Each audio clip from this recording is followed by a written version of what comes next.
Tere teile kõigile. Need inimesed, kes veel ei tea, miks on loodud stressipallid, neile võiks öelda nii. Stressipall on loodud selleks, et selle palli muljumise järgselt visata neid, kes teile närvidele käivad. Ehk siis nii mõneski osas on ka sedamoodi, et psühholoogias on palju selliseid jutte,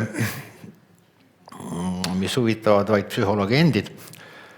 Ja sellepärast on nii, et ma püüan kirjeldada nii seda poolt, mis on psühholoogidele endile huvitav, ja ka seda poolt, mis on siis osutunud organisatsioonides, töökohtades selliseks, mis annaks võimaluse teha midagi niisugust, mis suurendab inimeste heaolu ja kõike sellega seonduvat.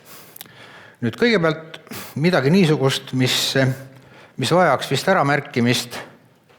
Tõenäoliselt sõna stress füüsikute ehk siis materjali eriala inimestele kõlab kahtlaselt palju inimeste kõnepruugis.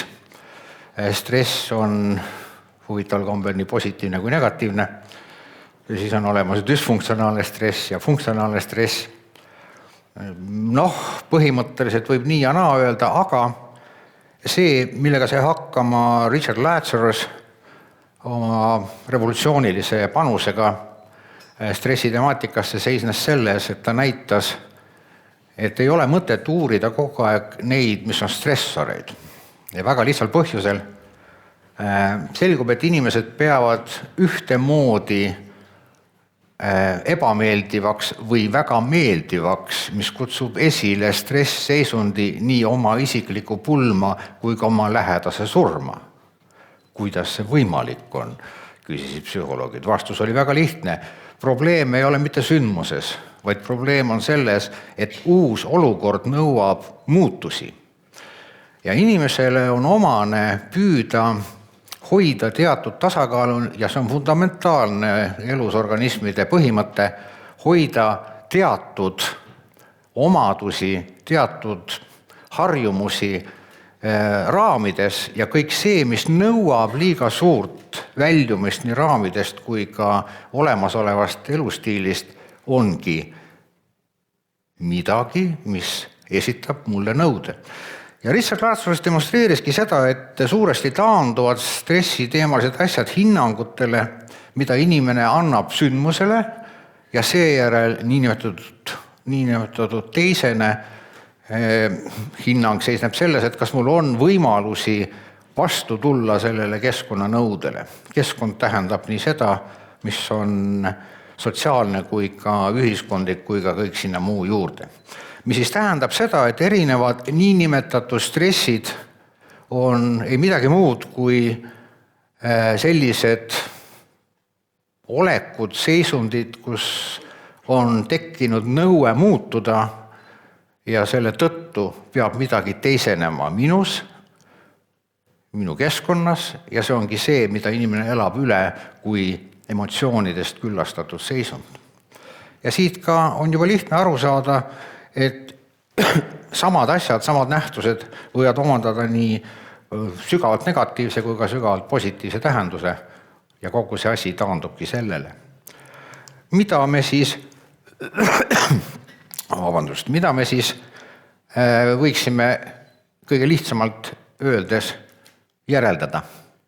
Mida suurem on nõue ja ressursside puudus selle nõude täitmiseks, seda suuremaks kujuneb ka see vajadus kohaneda uue olukorraga, ja seda elatakse läbi erineval moel. Kui see on väga suur, siis seda elatakse läbi väga traagiliste emotsioonidega, ja see vajadus nagu vastata nõuetele ongi siis suuresti see, mida me stressiks nimetame.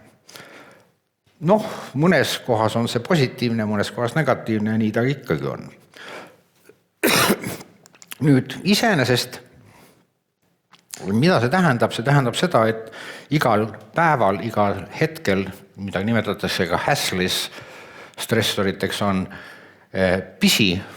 pisinüginad. Ootasin seda, ei tulnud. Vaatasin otsa, ei vaadanud. Tahtsin seda, ei saanud. On ju nii. Läksin mikrokraadi õppima, mis asja, see pole üldse see, mida ma tahtsin, aga sealt ära tulla ka ei saa enam, on ju, raskeks läheb. Nõnda siis on igasugused teemad, mis stressiga koos käivad, ebaõnnestunud. Toimetulek stressiga tähendab siis seda, et tekivad kohanematus-ilmingud ja kui nii, siis on need kahes pooles alati, üks on somaatiline pool ja mis tähendab seda, et mida intensiivsemalt on vaja muuta ennast ja oma harjumuspäraseid eluviisi, seda suuremad võivad olla ka tõenäosused näiteks peavalu tekkeks või ei rohkem ega vähem kui füüsiliseks väsimuseks. Ja vaat see, mis siia nüüd juurde ka kuulub, on siis ka arusaamine sellest, et jah, põhimõtteliselt stressi ei ole ainult ühel inimolendil surnud inimesel, andke andeks. Niisiis, elagu stress. Stress on see, mida me ka näeme, et see motiveerib, paneb muutuma, aga samal ajal on tõde ka selles, et kõik reformid, mida tehakse organisatsioonides, nendest üle 90% ei jõua kunagi eesmärgini, mida reformaatorid teha tahtsid. See on hea uudis. Nii, nüüd töökoha osas ja organisatsiooni psühholoogiline seisukohalt on just kõige olulisemaid mudeleid, mis sai välja pakutud ja mis on illustreerimaks seda sama tasakaalu otsimist ja kelle on loonud Arnold Becker, Hollandi organisatsiooni psühholoog on hästi võimekas ja tugev ja see on nüüd see lihtsustatud skeem, mis siis näitab midagi niisugust, kus on olemas tööalased nõudmised ja tööalased ressursid. Organisatsiooni tulemused on seal siis minu poolt vaadates praegu paremal pool ja on kaks asja, on pinge ja motivatsioon.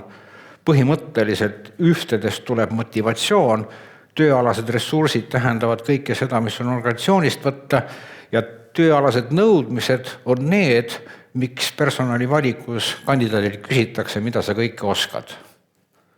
See on ju huvitav mõte. Selle asemel, et leida töö, mis sellele inimesele sobib, tegeleme me sellega, et meil on ette antud vorm ja kõik, mis on defitsiitne, saadame kohe koolitusele. Väga kulukas ettevõtmine. Aga see nõuab väga suurt filosoofilist muutust organisatsiooni teemalistes asjades, kus personal ei valita mitte selle järgi, kes peaks sobituma sellesse vormi, vaid valitakse vastupidises suunas, vaata tema tugevused üle ja leia talle töökoht selles organisatsioonis. Nõnda siis on ka üks illustratiivne pool, ilus pilt, mis siis näitab, kus on läbipõlemine. See on nüüd illustratiivne pilt just nimelt selle sama JDR mudeli järgi. Selleks, et läbi põleda, on vaja madalaid tööalaseid ressursse, mis siis tähendab seda, et mul ole kas omadusi või oskusi ja kõrgeid tööalaseid nõudeid. Mul tahetakse seda, millest ma aru ei saa, mida minust tahetakse. No nii, esimese klassi poiss, kellega ema hakkas äkki tegelema, küsis, mis sul täna koolis oli, 3 kuud on möödas. Mis sul täna koolis oli, hakkame ülesandeid lahendama, matemaatika. Tegi lahti ja mida tema näeb? Tuleb leida tikutopsi ruumula. Noormees aitas igati kaasa sellele, kuidas ruumula leida, nad tegid ja nii edasi. Ja paar uut sõna, mida noormees ära õppis, oli see, et on ruumula, aga talle väga meeldis pindala. Ja siis taipas ema, et midagi väga valesti. See oli tema vanema venna 7. klassi e-stuudiumi ülesanne. Aga noormees sai sellega väga hästi hakkama, sest ta ei hakanud läbi põlema, frustreeruma, vaid ta püüdis aidata. Ema pindala küsis ta väga emotsionaalselt. Siis pindala me ei leidnud ja saadi aru, et ei, see ei ole veel 1. klass, kus tuleb niisuguseid imeasju arvutada. Ja vaadake see, mis me siin paremal pool näeme, work engagement on see pühendumine. Kõik tööandjad unistavad töötajatest, kes 24H mõtleb arengukava arendamisele, strateegilistele eesmärkidele, Exceli tabelitele ja nii edasi. Ja vaat see tähendab seda, et on nii kõrged tööalased ressursid kui ka kõrged nõudmised. Juhul, kui on töökoht, kus on küll olemas väga kvalifitseeritud inimesed, aga nõuded tööülesannete mõttes on väga madala, siis tekib igavus või tüdimus. Täpselt samuti, kui ei ole ei nõudeid ega ka oskusi, siis on täielik apaatia selle vastu, mida me selles organisatsioonis näeme või teeme. No nii, siit ka siis kitsendame nüüd asja, läheme nende ressursside kallale, mis on siis psühholoogilised, isiksuse omadused. Jah, muidugi on selge see, et kõige tuntum ennustaja on neurootilisus ehk siis emotsionaalne kõikuvus, mida rohkem on inimestel kalduvus hommikul eufooritseda ja õhtul katastrofeerida. Ehk siis seda suurem on tõenäosus, et tekib kogu aeg vastuolu keskkonna ja minu vahel ja ma pean midagi ette võtma. Ja sellest ka siis tuleneb, et terve rida asju, mida me oskame leida, pigem on enamikes tööülesannetes vaja vähem neurotiline olla ja rohkem ekstravertne, sest iga töökoht eeldab tegelikult suhtlemist. On väga raske olla töökohal, kus ma püüan omaette kuskil nurgas olla, mitte lasta endale inimese ligi. Sealt ka siis terve rida asju. Kognitiivsed võimed, iseenesest mõistetav, see on poliitiliselt korrektne sõna, muidu peaks ütlema IQ. Kui IQ on madal, no siis ilmselt on raskusi asjadest arusaamisega ja mõnes kohas ei olegi teist varianti, kui seda kasutada filtrina teatud ülesannete lahendamiseks. Emotsionaalne ja sotsiaalne intelligentsus, üks on siis oma emotsioonidega toimetulek, mis on üsna õpitav tegelikult, kuid üks osa sellest on kaasasündinud ja sotsiaalne intelligentsus tähendab kõike seda, mis on seotud suhete loomise ja selle regulatsiooniga. Toetav organisatsioonikultuur, millest ka natukene juttu tuleb, ja 3 asja, millele pühendume kohe, nimelt stressiga toimetulekustiilid, psühholoogiline kapital ja huvitav nähtus, mis tuli viimasena sisse praegu, on tajutud organisatsioonipoolne toetus.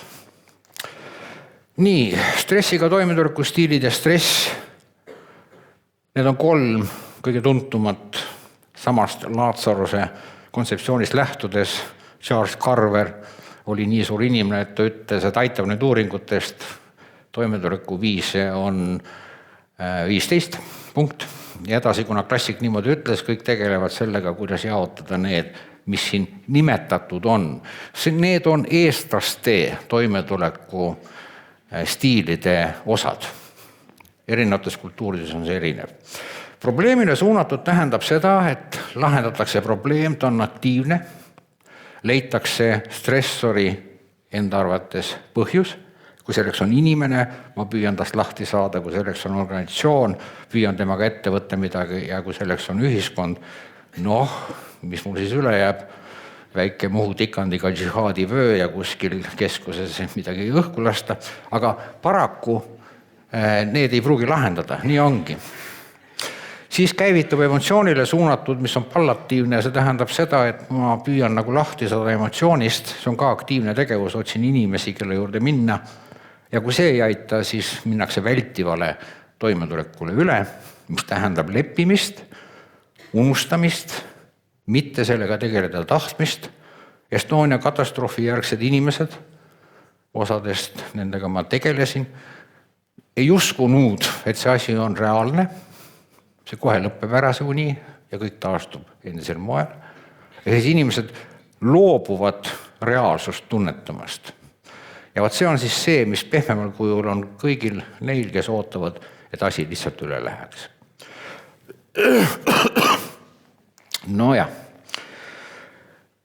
Ühes uuringus, mida me minu doktorandi Karõna Laršinaga tegime, me küsisime Ukraina rinde meedikutelt seda, mida nad vajaksid psühholoogilise toetuse saamiseks ja muu hulgas tegime ka seda, et me kasutasime teatud teste, mis oli siis toimetulekutestid ja seisunditestid, nagu seda on posttraumaatiline stress.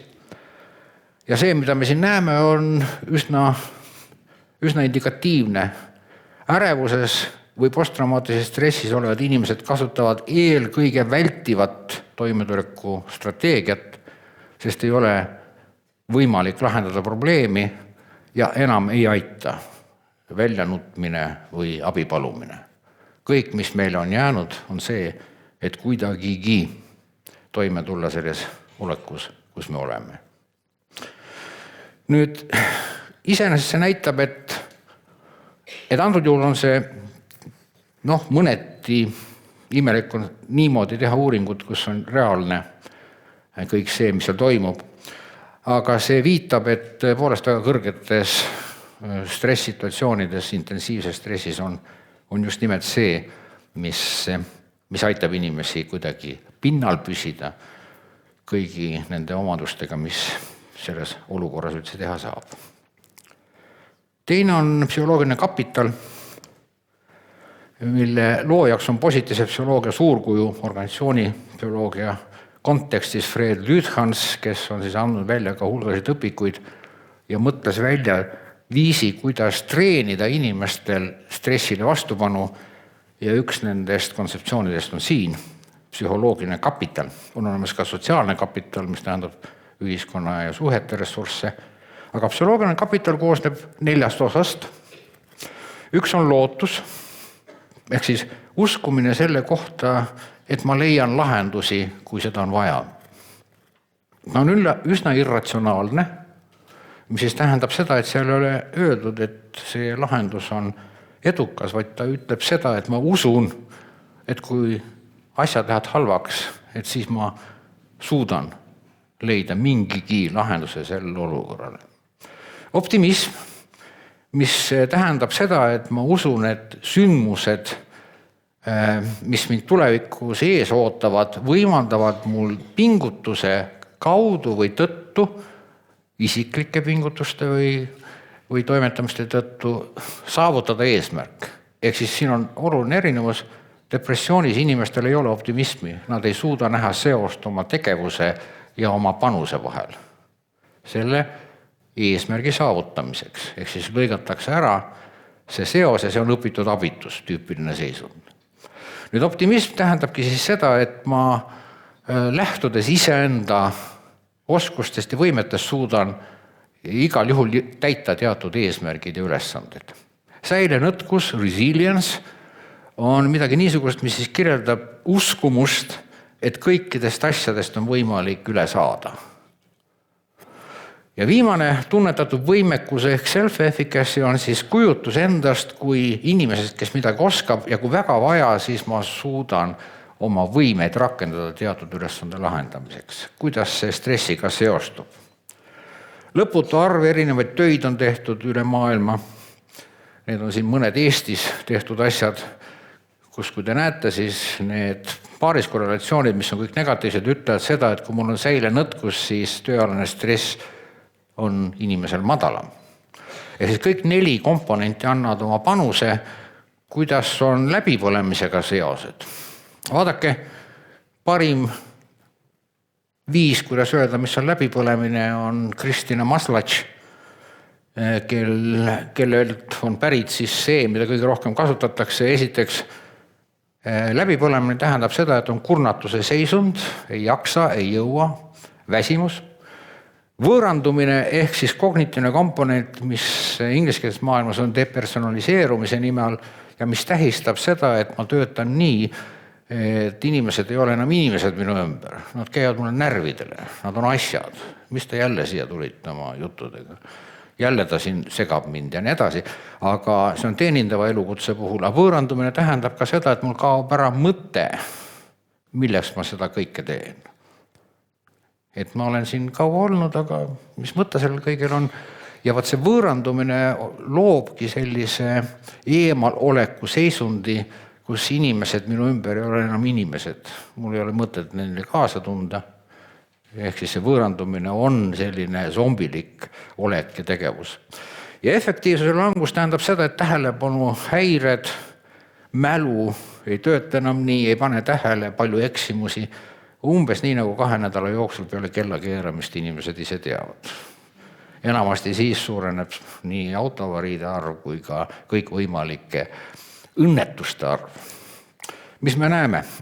See on nüüd, kuna psühholoogias kõik tulemused sõltuvad sellest, mis tüüpi teste kasutatakse, sest iga test tähendab selle teooria omaksvõtmist, siis siin on üks nendest olulistest Kopenhaageni läbipõlemise test, millest kõik need 4 täpselt samamoodi omad negatiivset korrelatsiooni ehk teisisõnu, mida kõrgem on säilenõtkus, mida kõrgem on optimism, mida kõrgem on tunnetatud võimekus ja lootus, seda vähem on läbipõlemist inimestel. Aga kui nüüd võtame Maslow'i testiga, siis me näeme järgmist asja, kurnatus, ainult optimism ja ainult säilenõtkus, need on regressioon koefitsiendid, mis ütleb seda, et nii lootus kui tunnetud võimekus ei oma erilist tähtsust. Kui me võtame efektiivsuse langus, siis me näeme seda, et säilenõtkus ei ole tähtis, optimism ka mitte, küll aga lootus ja tunnetatud võimekus, kas see läheb intuitiivselt kokku arusaamaga, jah muidugi. Aga mis on kõige huvitavam, võõrandumine. Ja optimism ja lootus vähendavad võõrandumise tõenäosust, aga säilenõtkus suurendab võõrandumise tendentsi. Miks? Lahendus on selles, et vältivas toimetuleku stiilis, mis tekib siis, kui on kõrged intensiivsed stressid, ma kaitsen ennast sellega, et ma olen küüniline teiste suhtes. Kõik teised on mõttetud, mis mul üle jääb. Sellepärast paradoksaalsel moel on siin hoopis vastupidine tendents. Nii et kõrge säilenõtkusega inimesed on üsna mürgised. Neid me ikka kohtame ka. Eriti ülikoolide praeguse rahastuse juures mõistagi. Niisiis, tajutud organisatsioonipoolne toetus, läbipõlemine ja rahulolu eluga, selle lühend on selline, mis siis kirjeldab nüüd seda, kuidas inimesed tajuvad, et organisatsioon neist hoolib. On üks kummaline nähtus bioloogias nimelt window shopping, kus noored inimesed, kellel pole veel sissetulekut, käivad luksuskaubamajade aknaid vaatamas öösiti. Nad mõnulevad seda vaadates, et kui ma kunagi rikkaks saan, siis ma saan seda osta. Nii on ka inimesel, et kui ta usub, et organisatsioon aitab teda tema raskustes, ta ei pruugi seda kunagi kasutada, aga see teadmine, et ma võin saada abi, on piisav selleks, et tunda ennast rahul olevana.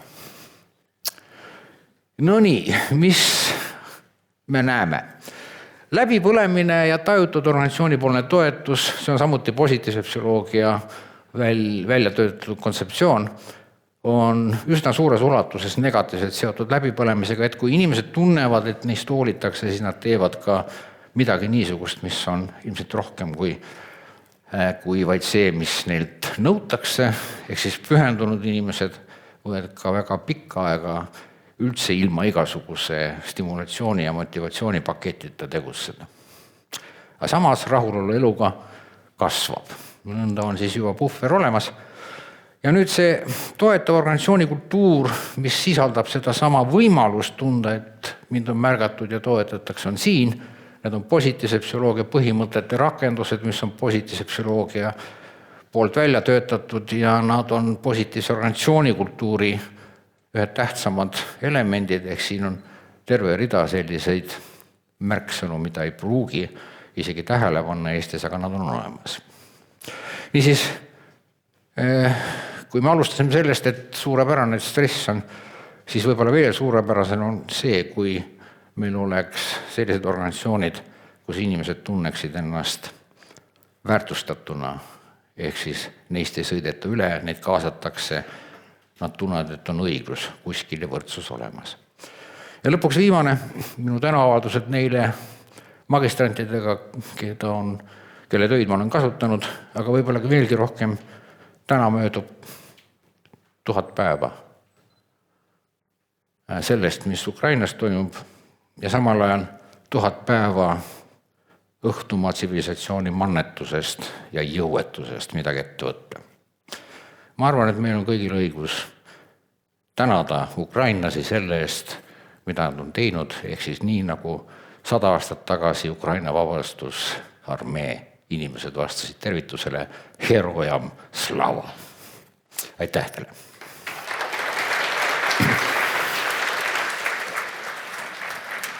Aitäh, professor Pulver. Nii, kas on küsimusi? Kas on keegi, kes tahaks küsida veel juurde, jäi midagi arusaamatuks, kuigi kõik oli väga arusaadav ja väga põnev. Nii, küsimusi ei ole, siis ma annan lihtsalt üle kingituse.